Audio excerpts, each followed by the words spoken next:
গতি নাই নাম ছাড়া গতি নাই। অহংকার করো, হিংসা করো, যাই করো না কেন, অহংকার আমাদের দেখবেন একটু কিছু দেয়া থা করলেই, একটু বস্ত্র দিলে অহংকার এসে যায়, এটা দিয়েছি ওটা দিয়েছি। এটাই আমাদের সর্বনাশের মূল মা, অহংকার আর হিংসা। যত সময় এই দুটো আপনি দূর না করবেন, তত সময় এখানে ভক্তি বিরাজ করবেন। যেখানে হিংসা থাকবে সেখানে ভক্তি থাকে। যেমন মহাভারতে হিংসা ছিল কার?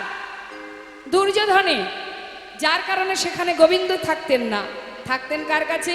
পঞ্চপাণ্ডবের কাছে, সদা সর্বদা, যাদের মধ্যে ছিল দীনতা। তাই হিংসাকে দূর করতে হবে, যত সময় হিংসা দূর না করবে হবে না। তার প্রমাণ এই বেশি দূর নয়, আপনাদের কাছাকাছি এক ভক্তের কথা বলি মা। এই যে মুর্শিদাবাদ জেলার কান্দির জমিদার, হ্যাঁ, যিনি জমিদার লালা, তিনি একটু দ্বন্দ্ব বিবাদ ছিল বলে তিনি সবার বৃন্দাবনে গিয়ে সবার কাছে, সবার ঘরে ঘরে ভিক্ষা করেছিলেন। কিন্তু এক জায়গায় তিনি যেতেন না। কোথায়? না জগৎ শেঠের দ্বারে। তাই মহাজন বলেছিলেন, এক বাবাজি বলেছিলেন, যত সময় তুমি তার ঘরে ভিক্ষা না করবে, ভিক্ষা করলে কি হবে? এই যে তোমার সঙ্গে আমার বিবাদ হয়ে আছে, দ্বন্দ্ব হয়েছে, ঝামেলা গন্ডগোল হয়ে আছে, আমি যদি ধর্মীয় কাজে যাই, যত সময় আমি তোমাকে গলবস্ত্র হয়ে নতমস্তকে তোমাকে নিমন্ত্রণ না করে আমার ঘরে না আনবো, তত সময় আমার লাখ লাখ টাকা খরচ করে হরিবাসর বলো, বৈষ্ণব সেবা বলো, যাই করি না কেন, তাতে কিন্তু কোনো ফল হবে না। অনেকে আছে দেখবেন বাবা, বাড়িতে হরিবাসর দিচ্ছে বা বৈষ্ণব সেবা দিচ্ছে, নামযজ্ঞ হচ্ছে, কিন্তু কারোর সাথে যদি একটু ঝগড়াঝাটি হয়ে থাকে, তাদেরকে আর সেই বাড়িতে সেই অনুষ্ঠানে আর ডাকে না। কি হবে তাতে? লাভ কি? ভগবানের সেবা দিতে গেলে আগে এই জায়গাটা পরিষ্কার করতে হবে। তুমি ভিতরটা পরিষ্কার করো, ওপরে নামযজ্ঞ দিয়ে হবে কি? ভিতর পরিষ্কার না করে সেই যজ্ঞ দিয়ে লাভ নেই। কিছু দান ধ্যান করতে যাব, কৃপণতা করব, কোনো লাভ নেই। ভগবানের সেবার জন্য বাজারে কিছু কিনতে যাব, খুঁজে দেখবো টেরা বেঁকা ফল কোনগুলো আছে, কিলো কিলো নিয়ে এসে ভগবানের সেবায় দেব। নিজেরা যখন বাজারের খাবার জন্য ফল কিনবো, দোকানদারকে বলবো সব থেকে মিষ্টি আর দামি ফলটা বের করুন, কারণ এটা আমার সন্তান খাবে, আমি খাবো। হ্যাঁ, এগুলো করলে হবে না। আগে নিজের চিন্তা করলে হবে না, কেমন? তা এই হিংসাকে দূর করতে হবে। এই আপনাদেরই কাছেরই সেই মানুষ, বেশি দূরের কথা তো নয়, এই যে লালা, একবার চিন্তা করুন মা, কত বড় জমিদার সে, তার অভাব ছিল না কিছু। এত বড় জমিদার হয়ে একটা কাজের মেয়ে, একটা ভিখারি, একটা ধোপার মেয়ে, তাদের কাছ থেকে কয়েকটি কথা শুনে সে সমস্ত কিছু, সমস্ত সুখ স্বাচ্ছন্দ্য পরিত্যাগ করে সে জনমের মতো বৃন্দাবনে চলে যায়। ভাবা যায়, এক ধোপার মেয়ে নিজের পিতাকে বলছে বেলা যায়, বাসনায় আগুন দাও, আর জমিদার পালকি চেপে তিনি সারা গোটা রাজ্য পরিদর্শন করে খাজনা আদায় করে ফিরছে। ঠিক সেই সময় সন্ধ্যাগত, সেই সন্ধিক্ষণে, একটু মন দেবেন, কথা নয়। কি হচ্ছে মা? কি হচ্ছে ওখানে? কি হচ্ছে? ঝগড়া হচ্ছে? আবার মাথা নাড়ি বলছে, গর্ব করে বলছে, হ্যাঁ। তাই এখানেও যদি ঝগড়া হয়, বাড়ি ঝগড়া, এখানে ঝগড়া, শান্তিটা আছে কোথায়? ঝগড়া হচ্ছে না তো, শ্মশানে শান্তি না, এখানে এসেও তো শান্তি নেই, এখানেও মারামারি হবে। কথা কেন? দেখুন, গল্প তো আমিও কম জানি না। আপনি কীর্তন বন্ধ করে আমাকে বসিয়ে দিন, আমি আর কীর্তন করব না, গল্প করে যাব 4 ঘন্টা। কিন্তু এখানে আমাকে আনা হয়েছে কি জন্য? কীর্তন করার জন্য। আর আপনাদের এখানে বসার জায়গাটা যে করে দিয়েছে, এটা কি জন্য? আন কথা বলার জন্য নয়, কৃষ্ণ কথা শ্রবণ করবার জন্য, তাই তো? তাই সময়ের কাজ সময় করতে হয়, এটা ভালো মতোই জানেন আপনারা। রাত 12টার সময় কেউ যদি বিছানা থেকে, গভীর ঘুম থেকে টেনে তুলে বলে, চল ভাই এখন আর ঘুমাতে হবে না, চল খেয়ে আসি, রাগ হবে কি বাবা? খাবার সময় মাঝখান থেকে থালাটা কেড়ে নিয়ে যদি বলে আর খেতে হবে না, চল ঘুমিয়ে পড়ি, ভালো লাগবে? তাহলে যখনই যেটা তখন সেটা। এখন আমরা বসে আছি কৃষ্ণ কথা শোনার জন্য, আন কথা বললে তো মুশকিল, এই পাশের জন্য শুনবে না, আমিও শুনবো না, কথা নয়, হ্যাঁ কথা বলবেন না। শুনুন একটু, আপনাদের কাছেরই মানুষ, এই যে মস্ত বড় জমিদার লালা, তিনি খাজনা আদায় করে পালকি চেপে ফিরছে, সেই সময় এক রজকন্যা চিৎকার করে, এখন কোন সময় মা, সন্ধ্যা সময় তো, ঠিক এই সন্ধিক্ষণে চিৎকার করে বলছে রজকন্যা, বাবু গো, বেলা যায়, বাসনায় আগুনি দাও, বাবু গো, বেলা যায়, বাসনায় আগুনি দাও। হরি বল। আর তার প্রতিধ্বনি হচ্ছে বাতাসে ভেসে আসছে লালার কানে। কি শুনছে সে? শুনুন, এটা সবার জন্য, আমাদের সকলের জন্য। মা বসুন। বেলা যায়,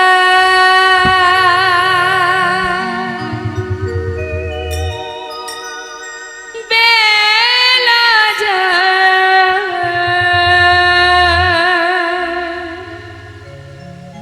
বেলা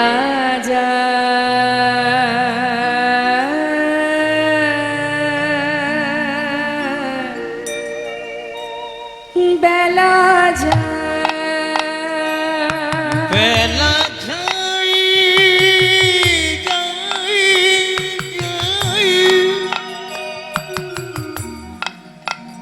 বেলা যাই যাই যাই,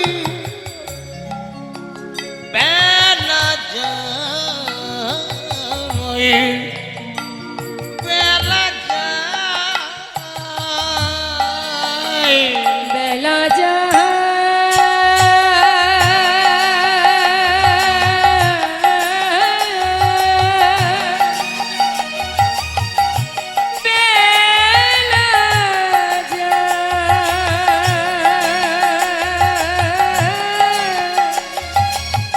বেলা যায়,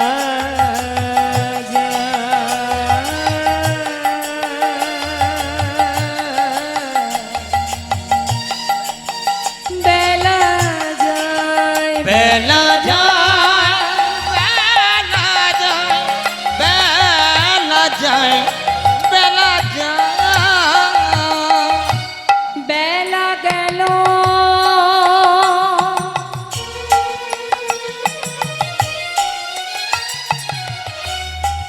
ওরে মন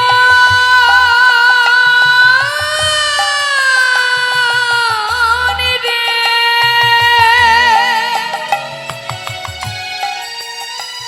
ওরে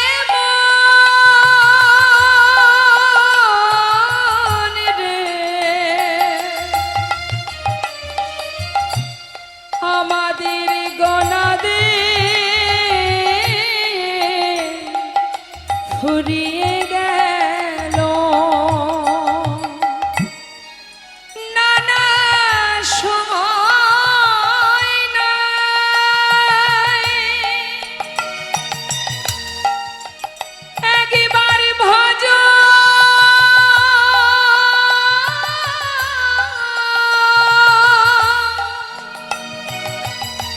সবাই কৃষ্ণ ভজ, সময় গেলে আর পাবে না, ওরে আর বেলা গেল, সন্ধ্যা হলো, ও বেলা গেল, আমাদের সন্ধ্যা হলো, ফিরে এসো না,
সন্ধ্যা হলো।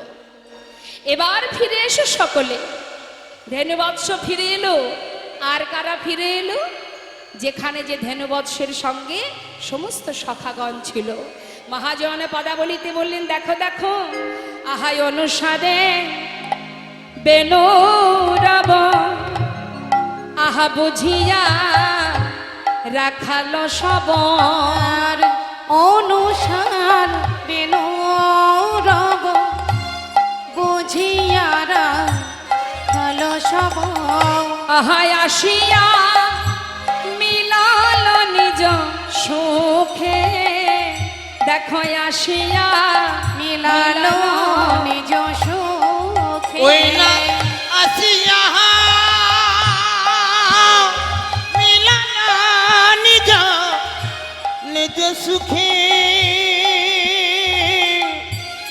আসিয়া আমি লালু নিজ সুখে। আজি যে বনে যে ধেনু ছিল ফিরাইয়ে একত্র কইল। আর জীবনে যে ধেনু ছিল ফিরিয়া একত্রে কইল। দেখো চালাইল গোকুলের পথে, চালাইল গোকুলের পথে। এবার গোকুলের পথে যাত্রা করেছে মা। তা যাচ্ছে কে কেমন ভাবে? শ্বেত কান্তি অনুপম, আগে ধাই বল রাহা। শ্বেত কান্তি অনুপম, আগে ধাই বল ওই না শ্বেত কান্তি অনুপম, শ্বেত কান্তি অনুপম, আগে ধাই বলরা। আর শিশু চলে ডাইনে বামে, আর শিশু চলে যাইলে ওই নাই আর শিশু চলে যায়নি পাবে। শ্রীদাম সুদাম পাছে ভালো শোভা করিয়াছে। শ্রীদাম সুদাম পাছে ভালো শোভা করিয়াছে। সুদাম সুদাম মাঝে ভালো শোভা করিয়াছে। তাহার মাঝে নবঘন শ্যামে, তাহার মাঝে নবঘন আহা তাহার মাঝে নবঘন শ্যামে। হোমা মনের আনন্দে আসছে। হরি বল হরি বল। এখন রাধারানী শ্বশুর বাড়ি কোথায়?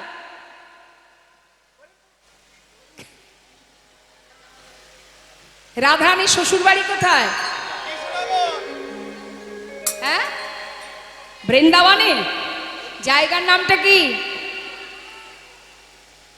যাবটে। বাপের বাড়ি কোথায়? বর্ষানা। আর শ্বশুর বাড়ি যাবট। হ্যাঁ, এখন গোবিন্দ আমার যখন ধেনুবৎসকে নিয়ে ফিরছে, ওই গোষ্ঠ থেকে ফেরার পথে আর যাবার পথে, যাবার রাস্তা কিন্তু ওই যাবটের পাশ দিয়ে। হ্যাঁ, তা গোবিন্দ আমার তিনি বধূকে দিনে দুইবার দেখতে পান, একবার গোষ্ঠে যাবার সময় আর ফিরে আসার সময়। তা রাধারানী আমার বাদিনী, শাশুড়ি ননদিনী। আচ্ছা আমার মায়েরা বলুন দেখি, ওই শাশুড়ি ননদিনী যে বাদিনী, সত্যি কি বাদিনী? আচ্ছা কুটিলা কি শুধু বৃন্দাবনেই আছে? বৃন্দাবনেই পাওয়া যায়? সব জায়গায় পাওয়া যায়? এদিকে আছে নাকি কুটিলা? ইশারা করে বলছে পাওয়া যায়। আচ্ছা, তার মানে কুটিলা এখন ঘরে ঘরে পাওয়া যায়, তাই তো? তাহলে শুধুই যে বৃন্দাবনে কুটিলা আছে এটা ভাববেন না মা, ঘরে ঘরে কুটিলা আছে। হ্যাঁ, তা এখন জটিলা কুটিলা কৃষ্ণবাদিনী আমরা এটাই ভাবি, তাই না মা? আমরা ভাবি জটিলা কুটিলা গোবিন্দকে ভালোবাসে না। সত্যি কি তাই? কি মনে হয় আপনাদের? শুনুন তাহলে ছোট করে একটু বলি। জটিলা কুটিলা জানে যে লক্ষ্মী প্রতিমার মতো আমরা পুত্রবধূ পেয়েছি ঘরে। তাহলে যদি এতই ভালোবাসবে, রাধারানীকে ওই যমুনায় না পাঠিয়ে ঘরের মধ্যে বেঁধে রাখতো কেন? ভালোই যদি বাসবে, কেন তাকে ঘরে বেঁধে রাখতো? কেন বাইরে পাঠাতো না? চোখে কাজল পড়তে মানা, ওই যমুনার ঘাটে যেতে মানা, কারণ আছে। জটিলা কুটিলা জানে যে যদি রাধারানীকে যমুনায় পাঠাই, যমুনায় গিয়ে যখনই রাধারানী গোবিন্দকে স্মরণ করবে, ছুটে আসবে গোবিন্দ রাধার কাছে। আর রাধার কাছে ছুটে আসবি যখন, ওই যমুনার ধারে রাধা গোবিন্দের মিলন হবে। জটিলা কুটিলার মনে বাসনা, যদি আমি রাধানীকে ঘরে বেঁধে রাখতে পারি, তাহলে ওই মিলনটা যমুনার ঘাটে না হয়ে ওটা আমার কুঠিরে হবে না। তাই গৌর হরি বল হরি বল।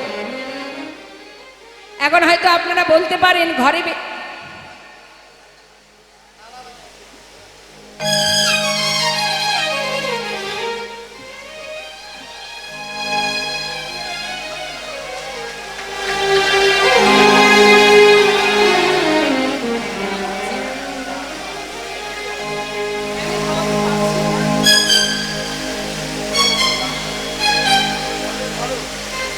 জনতা,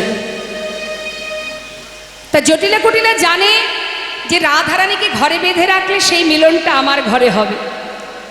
এবার কথা হচ্ছে মা, হয়তো আপনারা বলতে পারেন যে ঘরে বেঁধে রাখতো বেশ, এত কষ্ট কেন দিত রাধারানীকে? ধোয়ার ছলে বসে কাঁদতো রাধারানী, নীল শাড়ি তার পরতে মানা, চোখে কাজল পরতে মানা, সুন্দর করে বেনি বাঁধে মানা, এত লাঞ্ছনা গঞ্জনা তাকে কেন দিত? কি জন্য দিত? কারণ আছে। জটিলা কুটিলা জানে ভগবান সব সইতে পারেন, পারেন না দুটো জিনিস জেনে রাখুন। এক, তিনি সইতে পারেন না কারোর মধ্যে যদি অহংকার থাকে, সেটা যেমন তিনি সহ্য করতে পারেন না। আরেকটি কি, যদি কোনো ভক্ত দুফোঁটা বাড়ি বরিশন করে, যদি কেউ কোনো ভক্ত যদি দুফোঁটা চোখের জল গোবিন্দ চরণে নিবেদন করে, ভগবান ভক্তের চোখের জল কখনোই সইতে পারে না। হরিবল হরিবল। কেউ যদি তার জন্য কাঁদে, সে নিজেকে স্থির রাখতে পারে না। তাই চোখের জল আর অহংকার এই দুটো তিনি সইতে পারেন না। আর জটিলা কুটিলা সেটা ভালো মতো জানে যে তিনি তো চোখের জল সইতে পারেন না। রাধারানীকে যত কষ্ট দেব, রাধারানী তত কাঁদবে, আর যত রাধারানী কাঁদবে তত রাধারানী অন্তরে কৃষ্ণকে স্মরণ করবে। আর গোবিন্দ ভক্তের চোখে জল দেখলে তিনি কি আর থাকতে পারবে দূরে? ছুটে আসবে রাধার কাছে। আর যেই রাধার কাছে ছুটে আসবে, আমাদের ঘরে রাধা গোবিন্দের মিলন হবে। আর আমরা তখন কি করব? আমরা ঘরে বসে যুগ দর্শন পাবন। তাই গৌর হরি বল। ঘরে বসে যুগল ওই দর্শন পাব, নয়ন যুগ ধন্য হবে, ঘরে বসে যুগল দর্শন পাব। আমাদের নয়ন যুগ ধন্য হবে, ঘরে বসে যুগল দর্শন পাবো। কৃষ্ণবাদিনী না আমাদের দূরে যাবে, তাহা মানব জনম ধন্য হবে। হরি বল। তাই গৌর হরি বল। যাবে ওই না মানবী জন ধন্য হবে, ঘরে বসে যুগল দর্শন পাব, ওই না মানবী জন ধন্য হবে, ঘরে বসে যুগল দর্শন পাব, মানবী জনম ধন্য হবে। ঘরে বসে যুগল দর্শন পাব। ঘরে বসে যুগল দর্শন পাবো। যদি কেউ দুফোঁটা বাড়ি বরিশন করে কাঁদে মা, তার একটা প্রমাণ। দেবর্ষি নারদ একদিন জিজ্ঞাসা করেছিলেন ভগবানের কাছে, হে প্রভু, তুমি একবার বলতে পারো জগতের জীব কিভাবে তোমাকে ডাকলে তুমি তার ডাকে সাড়া দেবে? এই যে আপনারা সারাদিন ধরে কীর্তন শুনছেন মা, এই কীর্তন আপনাদের মনে থাকুক বা না থাকুক, আপনাদের কীর্তন মনে নেই ঠিক আছে, কিন্তু এই কথাটা শুধু মনে রাখবেন। দেবর্ষি নারদ জিজ্ঞাসা করছে যে প্রভু, জগতের জীব কিভাবে ডাকলে তুমি সাড়া দেবে? তখন ভগবান বলেছিলেন, দেবর্ষি, কেউ যদি আমাকে একটা ফুল দিয়ে ডাকে, আমি তার ডাকে সাড়া দেব। ডাকার মতো ডাকতে হবে, নিজের স্বার্থ পূরণের জন্য ডেকে লাভ নেই। হ্যাঁ, ডাকার মতো যেন তোমার চরণ পাই, আমি আর কিছু চাই না প্রভু, যেন তোমার চরণ ছাড়া আমায় করো না, এই কামনা করতে হবে। তুমি সুখে রাখলেও আমি শান্তি, দুঃখে রাখলেও আমার শান্তি। আহা, তা দেবর্ষি নারদ বলছেন, প্রভু যদি ভক্তের কাছে ফুল না থাকে, প্রভু বললেন ঠিক আছে, যদি ফুল না থাকে দুঃখ নেই, কেউ যদি ভালোবেসে আমাকে একটা তুলসী পত্র দিয়ে ডাকে আমি সাড়া দেব। প্রভু যদি তুলসী পাতাও না থাকে, কি মা সবসময় তুলসী পাতা পাওয়া যায়? প্রভু বললেন তাতেও কোনো দুঃখ নেই, কেউ যদি ভক্তি ভরে ভালোবেসে আমাকে এক গণ্ডূষ গঙ্গা জল দিয়ে ডাকে আমি তার ডাকে সাড়া দেব। দেবশ্রী নারদ বললেন ও প্রভু, যদি গঙ্গার জলও না থাকে? ভগবান বললেন হ্যাঁ, তাতে আর দুঃখ কেন? এই জগতে যা কিছু আছে কোনোটাই যদি আমার ভক্ত না পায় তাতেও কোনো দুঃখ নেই, কারণ আমি প্রত্যেকটি আমার সন্তানকে দুটি করে নয়ন দান করেছি। তার মধ্যে একটাই দিয়েছি গঙ্গা, একটাই দিয়েছি যমুনা। আমার ভক্তরা সারা জীবন সংসারের জন্য কেঁদে যায়, কিন্তু আমার জন্য যদি মাত্র দুফোঁটা বাড়ি বর্ষণ,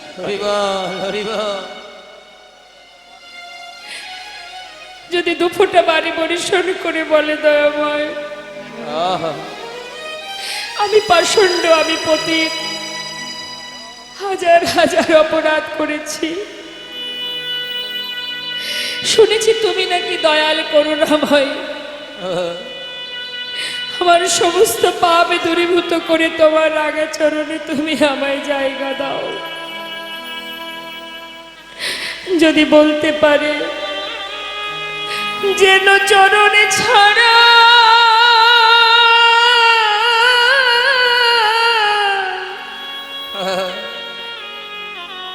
আমায় করো না গো, যেন চরণ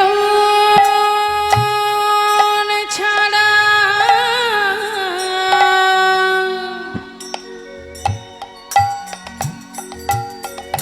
আমায় করো না গো। প্রভু আমি বড়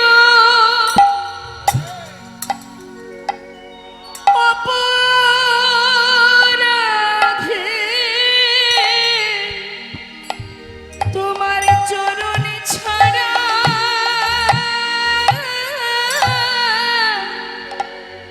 আমায় করো না গো। প্রভু গো আমি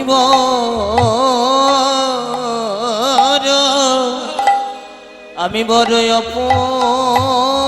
অপরাধী, যেন চরণে ছাড়া করো না গো। প্রভু আর কিছু চাই না আমি, শুধু ওই চরণে আমায় দাস করো। আমি আর কিছু চাই না প্রভু, তোমার ওই চরণে দাস করো। শুনেছি তুমি নাকি দয়াল হরি, বলাই আমার প্রতি দয়া তোমার হবে না গো। শুনেছি তুমি নাকি দয়াল হরি, বলো আমার প্রতি কৃপা হবে না গো। শুনেছি তুমি নাকি কৃপা সিন্ধু, বলো বলো আমার প্রতি কৃপা হবে না গো। শুনেছি তুমি নাকি দয়াল হরি, বলো আমার প্রতি কৃপা হবে না গো। তুমি নিতাই গৌর হরি বল, হরি বল। বলো আমার প্রতি কৃপা হবে না গো। তোমার চরণ ছাড়া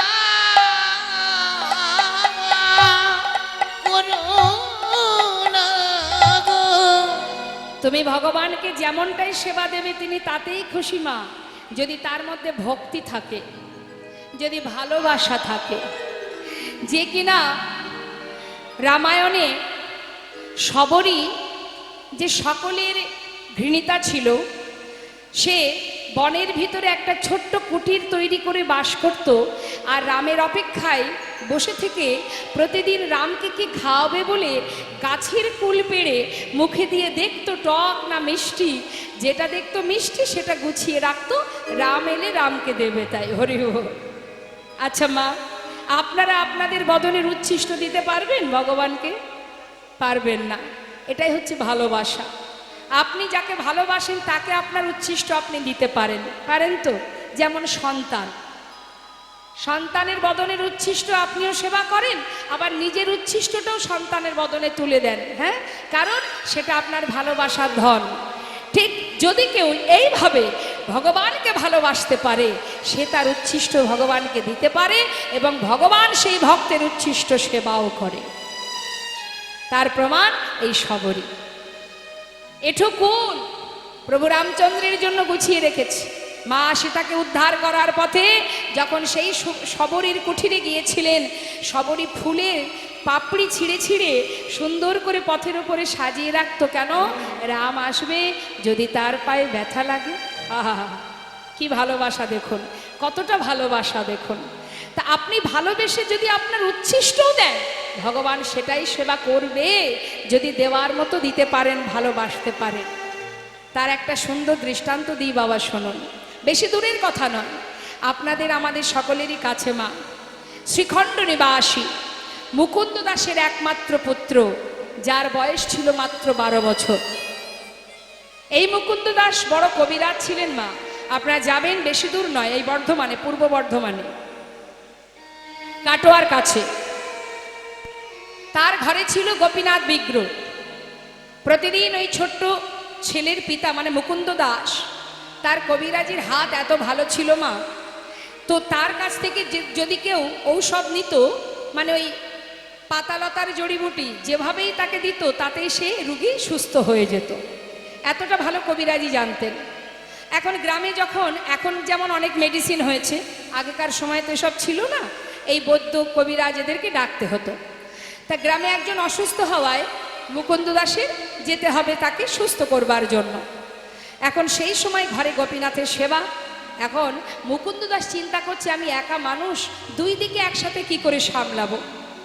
এমন সময় তার ছেলে এসে বলছে, বাবা তুমি চিন্তা করো না, বয়স 12 বছর মা, আপনাদের অনেকেরই ঘরে আছে 12 বছরের শিশু। 12 বছরের ছোট্ট ছেলে বলছে, মা আহা বাবা, তুমি এক কাজ করো, ঘরে গোপীনাথের সেবা আজকে না হয় আমি দিয়ে দেব, আর তুমি চলে যাও গ্রামে যে অসুস্থ তাকে তুমি সুস্থ করে এসো।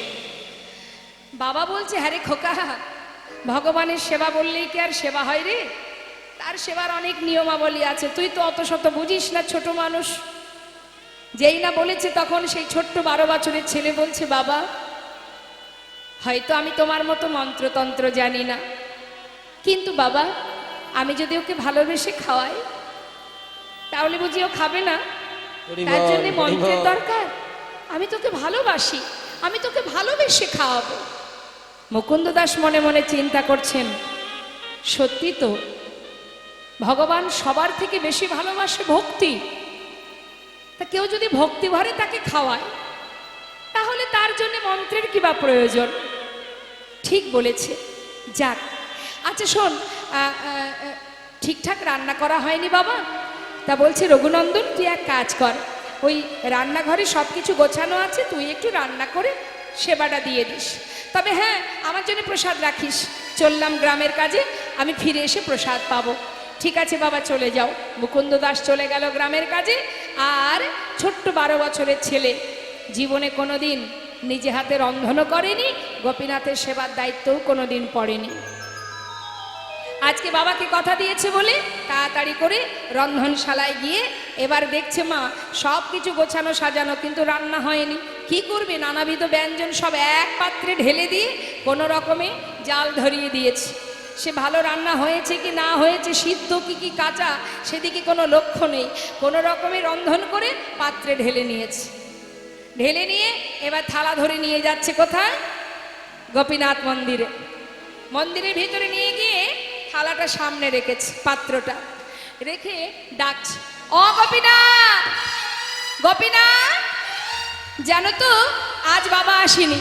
গ্রামে একজন অসুস্থ, বাবা সেখানে চলে গেছে। আমি আজ বাবাকে কথা দিয়েছি তোমাকে আমি খাওয়াবো। তা আমি রান্না করেছি আজ তোমার জন্য। আমি কোনোদিন রান্না করিনি গো, তাই দেরি করো না, শিগগিরই এসো, একটু কষ্ট করে খেয়ে নাও আজকে, বাবা কাল এসে ভালো করে রান্না করে খাও।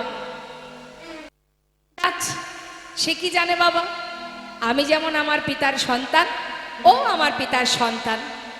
সে জানে না যেটা বিগ্রহ, সে জানে ও আমারই মতো একজন সন্তান, আমার পিতা। হরি বল, হরি পিতা বল। প্রতিদিন তাকে খাওয়ায়, অর্থাৎ সেও তার সন্তান। তাই ঠাকুর ঘরের মধ্যে গিয়ে গোপীনাথের সামনে গিয়ে একভাবে ডাকছে, গোপীনাথ, কি হলো, দাঁড়িয়ে আছো কেন? এসো না, শিগগিরই খেয়ে নাও। দেখো, রাগ করো না, আমি তো কখনো রান্না করিনি, জানি না কেমন হয়েছে, একটু কষ্ট করে খেয়ে নাও, কাল বাবা ভালো করে রান্না করে খাওয়াবো। কে আসে, কার কথা শুনবে? কেউ আসছে না। চিন্তা করছি কি ব্যাপার, বাবা প্রতিদিন খাওয়ায়, তখন আসে, আমার বেলা আসছে না কেন? তবে কি আমার কোনো ভুল হয়ে গেল? দেখি তো, চারিদিকে তাকিয়ে দেখছি কি দরজাটা খোলা। আচ্ছা, বাবা দেখেছি যখন তোমাকে সেবা দেয় দরজা বন্ধ করে দেয়। দাঁড়াও দাঁড়াও দাঁড়াও, দরজাটা বন্ধ করে দিই। গোপীনাথ, এবার তো এসো, দেখো, ওই দেখো দরজা বন্ধ হয়ে গেছে, এসে খেয়ে নাও, শিগগিরই এসো। হো গোপীনাথ, কখন থেকে ডাকছি, দেখো তুমি যদি না খাও, আমার পিতা যদি জানতে পারে আমাকে অনেক বকবে। আমি যে কথা দিয়েছি ভালোবেসে তোমায় খাওয়াবো, এসো না। গোপীনাথ, কেন এমন করে দূরে দাঁড়িয়ে আছো? হো গোপীনাথ, আমার কি কষ্ট হয় না? এসো বলছি, কি হলো, এসো। যত সময় না আসছে তত সময় ডাকছে, আসছে না। ডাকতে ডাকতে ক্লান্ত হয়ে যাচ্ছে, কিছুতেই আসছে না। আসবে না তো, আসবে না। তবে শুনে রাখো, আমি যখন না খাই, আমার পিতা আমাকে লাঠি দিয়ে মেরে মেরে খাওয়ায়। আসবে না? বেশ, মন্দির থেকে বাইরে বেরিয়ে খুঁজে খুঁজে একটা লাঠি জোগাড় করেছে। জোগাড় করে মন্দিরে প্রবেশ করে বলছে, দেখে নাও আমার হাতে কি আছে, ভালো চাও চলে এসো, না হলে লাঠি দিয়ে আমি তোমাকে মেরে মেরে নিয়ে আসবো।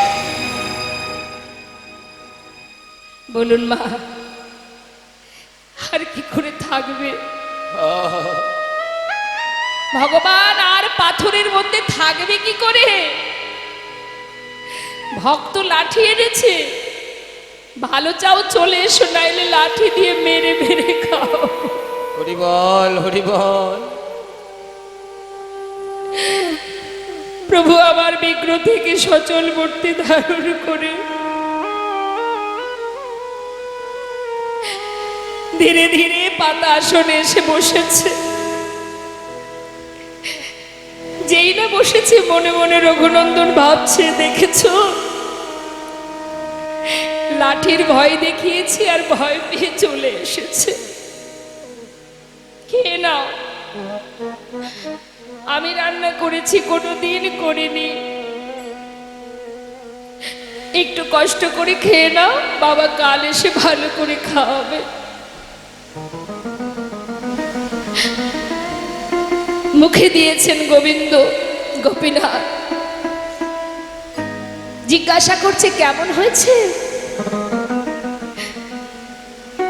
গোপীনাথ নয়নের জলে মুখ ভাসিয়ে কাঁদছে আর বলছে, ভক্ত, কেউ যদি আমার জন্য ভালোবেসে রন্ধন করে থাকে, সেই রন্ধন আমার কাছে অমৃত স্বরূপ। এতদিন এই ঘরে আছি, কোনোদিন এমন অমৃত আমি পাইনি। তুমি জানো না ভক্ত, কত সুস্বাদু, কত সুন্দর। আমি বড় খুশি হয়েছি, খুব ভালো হয়েছে, খেয়ে নাও। পাশে দাঁড়িয়ে আছে আর ভগবান ভক্তের হাতে রান্না পেয়ে আজ আর তার কোনো দিকে লক্ষ্য নেই, প্রাণ ভরে সেবা করছে ভক্তের রান্না। সেবা করতে করতে প্রায় শেষের দিকে আর নেই, অবশিষ্ট যেটুকু আছে মুখে দিতে যাবে, হঠাৎ পিছন থেকে রঘুনন্দন ছুটে এসে হাতটা চেপে ধরলেন। গোপীনাথ, আর খেও না, হরি বল, হরি বল। উঠে যাও, একটু তো আমাদের জন্য রাখো। এখনো আমি খাইনি, আমার পিতা খাইনি, যা রান্না করেছি সবই তো তোমায় দিলাম। তুমি যদি খাবে আমরা কি খাবো? একটু রেখে যাও, আর খেও না, উঠে যাও, ওঠো বলছি। আগে তো আসছিলে না, এসেছো ঠিক আছে, খাচ্ছ খাও, তাই বলে সব খেয়ে নেবে?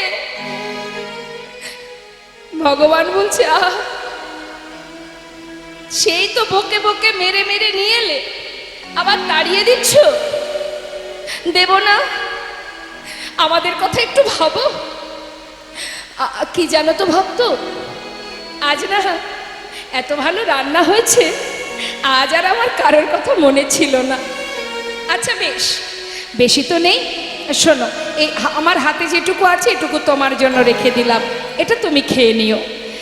বেশি তো ছিল না মা। ভগবান আচমন করে বিগ্রে মিলিত হলেন, আর এদিকে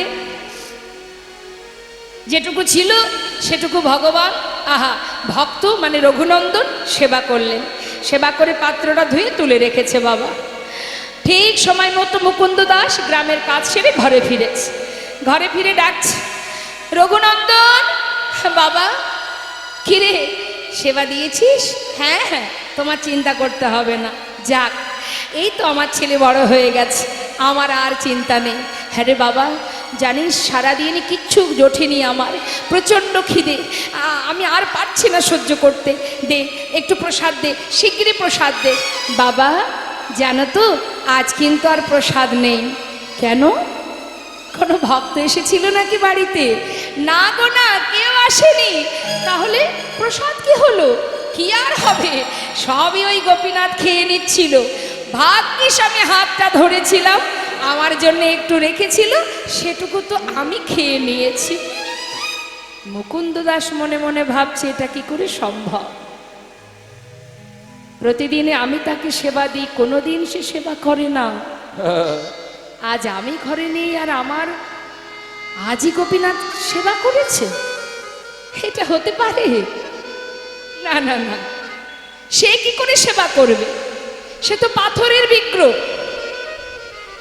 আমার পুত্র নিজে সেবা করে বিগ্রহের নামে দোষ দিচ্ছে। সে তো আর এসে বলবে না, ও মুকুন্দ আমি কিন্তু খাইনি, তোমার ছেলে খেয়েছে।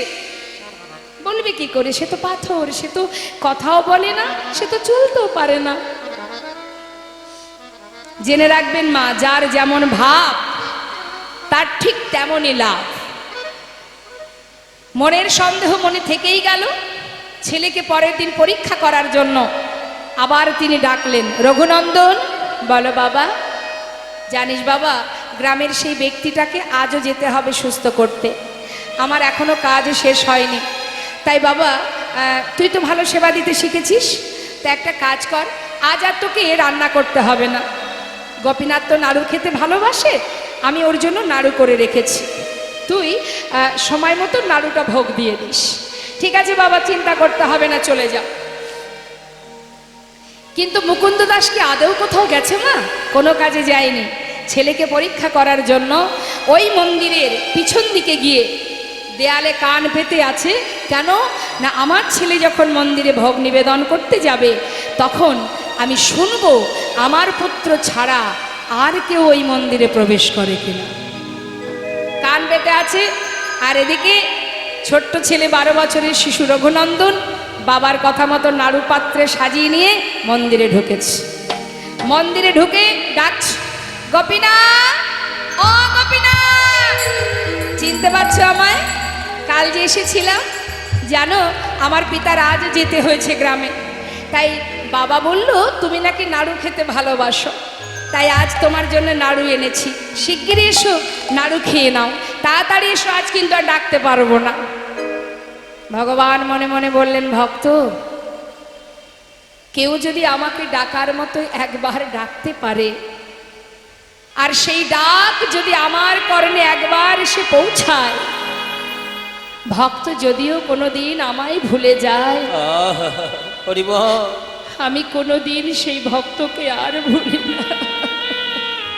হরি বল, হরি বল।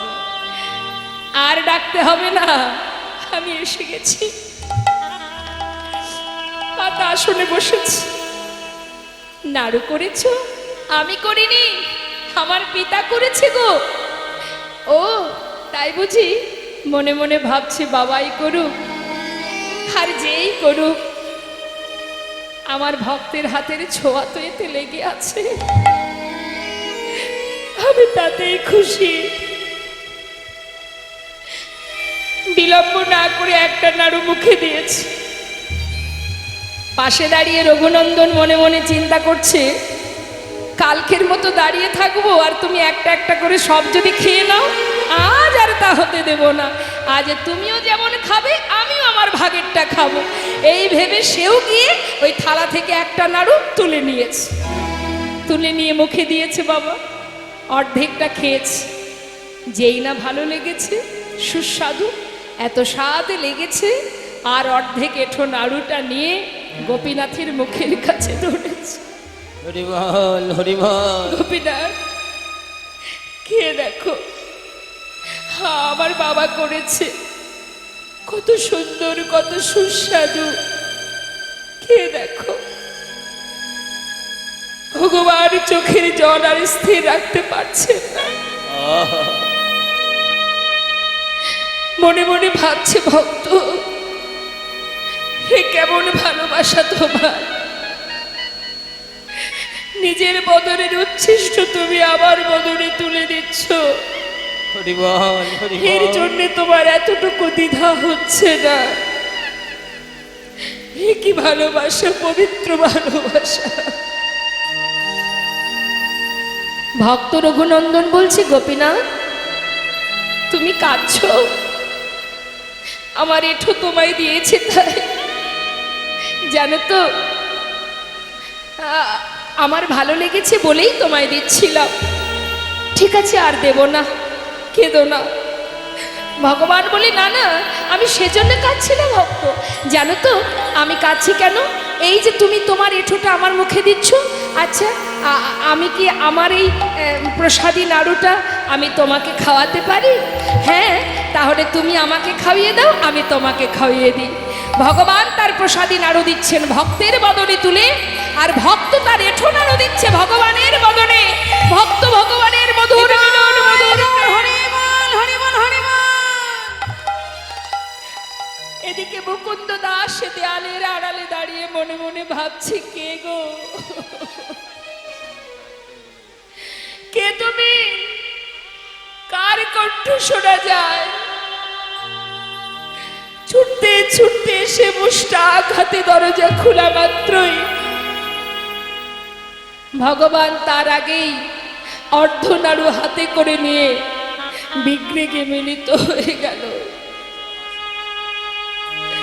ভাগ্যে হলো না মা, কি করে হবে? সে তো জানতো এটা পাথর, আর তার সন্তান জানতো আমি যেমন পিতার সন্তান, সেও আমার পিতার সন্তান। তাই ভাবনা যেমন, লাভটাও তো তেমন। তিনি আসার আগেই বিগ্রে মিলিত হলো। মুকুন্দ দাস মন্দিরে প্রবেশ করে দেখলেন, যার হাতে ছিল বাঁশি, আজ তার হাতে অর্ধ নাড়ু। তাই না দেখে ছুটে গিয়ে নিজের পুত্রকে নিজের বুকে জড়িয়ে ধরলেন। রঘুনন্দন, হরি বল, হরি বল।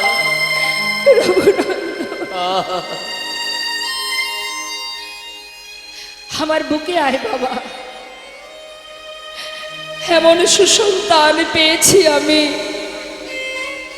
পিতা হয়ে এতদিনের সাধনার ধন আমি পেলাম না দেখতে, আর একদিনই তুই তার দর্শন পেলি বাবা। আমার বুকে আয়।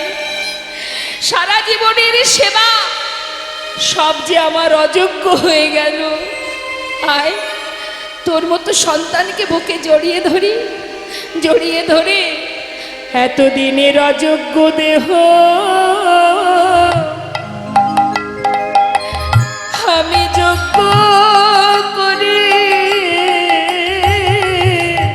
এতদিনের অযোগ্য দেহ আমি যোগ্য করে তোর মত ভক্ত সন্তানী আমি জড়াই ধরি, এতদিনের অযোগ্য দেহ যোগ্য করি। তোর মত ভক্ত সন্তানী আমি জড়াই ধরি, আমার মানব জনম ধন্য ধন্য করি। আমার মানবী জনম ধন্য করি, আমার মানবী জনম ধন্য করি। ভক্ত সন্তানের জড়াই ধরি। তাই মাগো, আপনি ভালোবেসে ভগবানকে যেমন ভাবেই সেবা দেবেন, ভগবান তাতেই সন্তুষ্ট।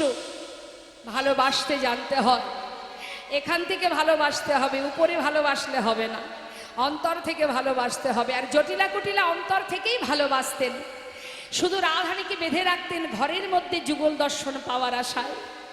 আজ প্রেমময়ী রাধারানী চন্দ্রশালিকায় বসে বসে বধূ আসছে দেখে বধূর আশাপথে নয়ন দিয়ে দাঁড়িয়ে আছে।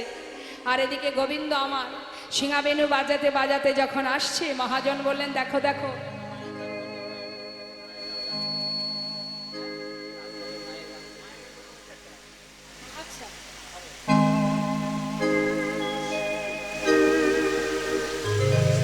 তা শ্রীমতী রাধারানী দূর থেকে গোবিন্দকে দর্শন করছে।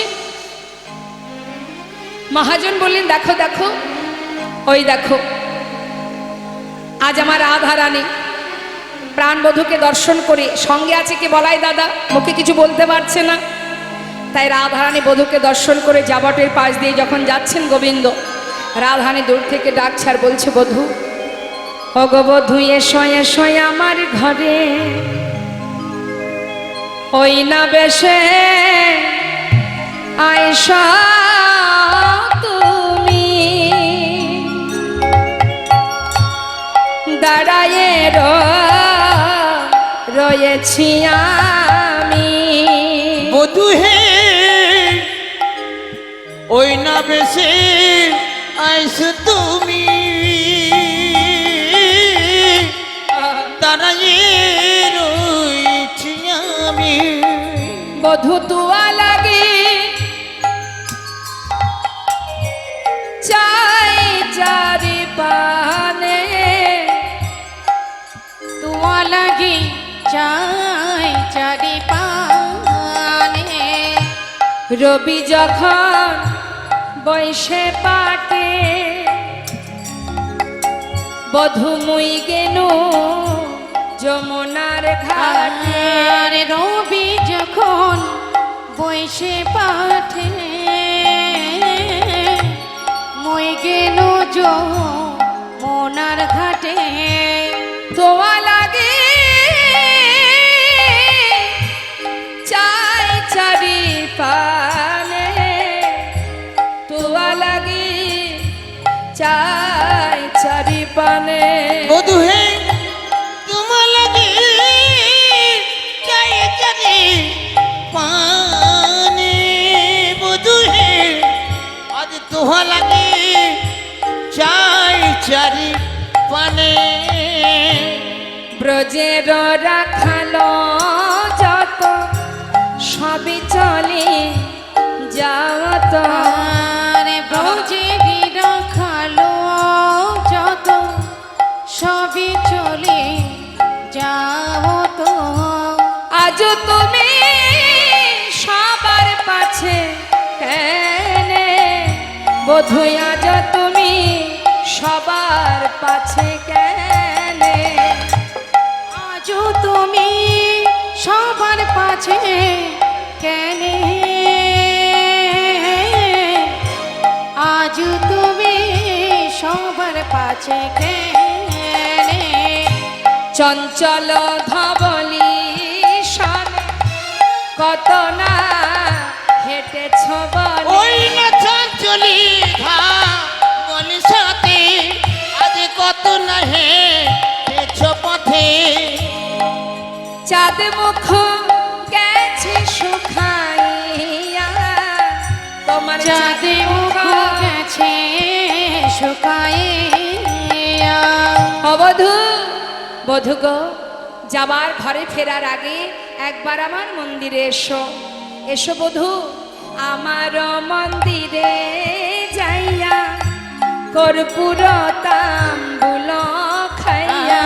আর আমার মন্দিরে যাইয়া কর্পূর তাম্বুল খাইয়া ও গয়ালিশ কর তাহা গিয়া আলিশ করো তাহা গিয়া বধূ আমার মন্দির মাঝে বিচিত্র পালঙ্কয়া। বধূ হে আমার মন দিল মাঝে আজ বিচিত্র পালঙ্ক আখে।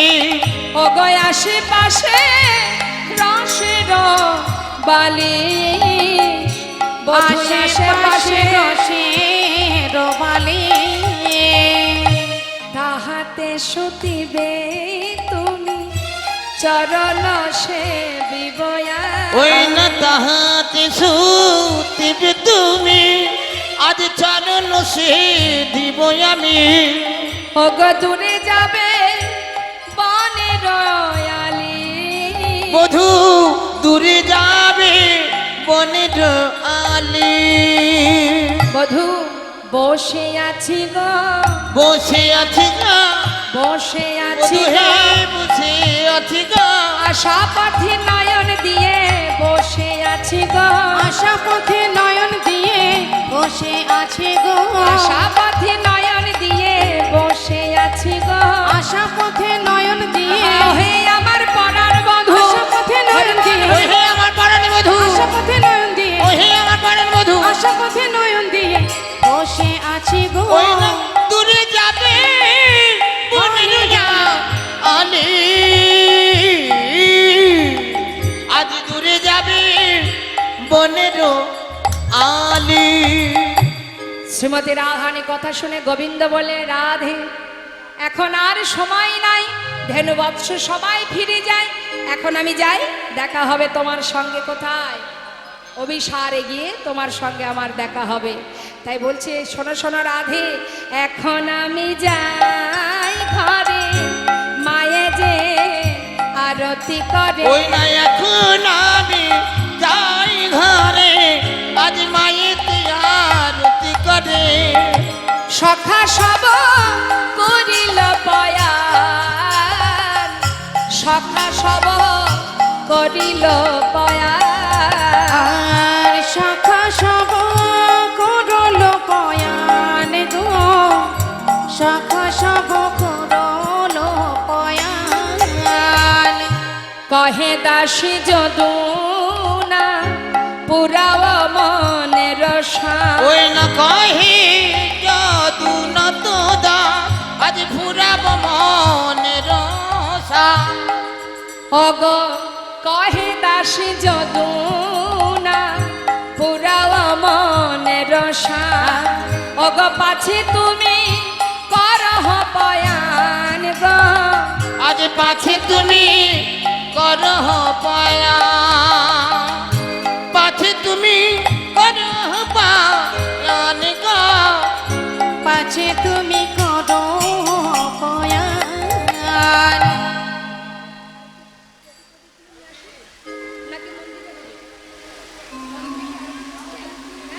ব্যাস ঠিক আছে, আচ্ছা ঠিক আছে, আচ্ছা ঠিক আছে, ঠিক আছে, ঠিক আছে, ঠিক আছে। এবার আমার গোবিন্দ তিনি সখাগণকে সঙ্গে করে নিয়ে এবার আসছে নন্দালয়ে। নন্দালয়ে আসা মাত্রই মহাজন বললেন, দেখো দেখো আজ আসছেন আমার গোবিন্দ ধেনুবৎস সখাগণকে নিয়ে। বনসে আলো নন্দদুলা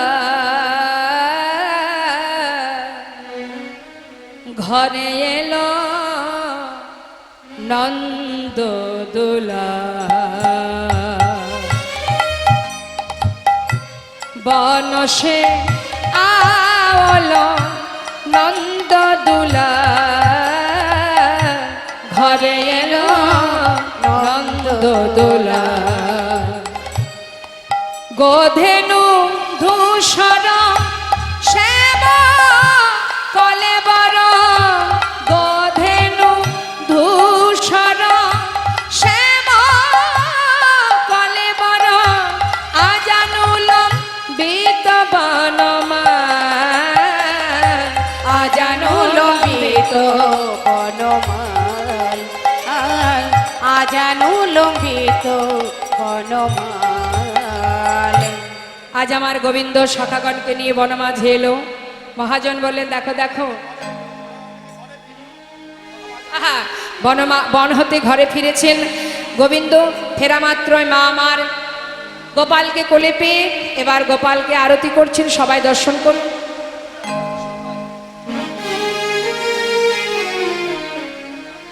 আসুন আমরা সবাই মিলে একবার আরতি করে নেব।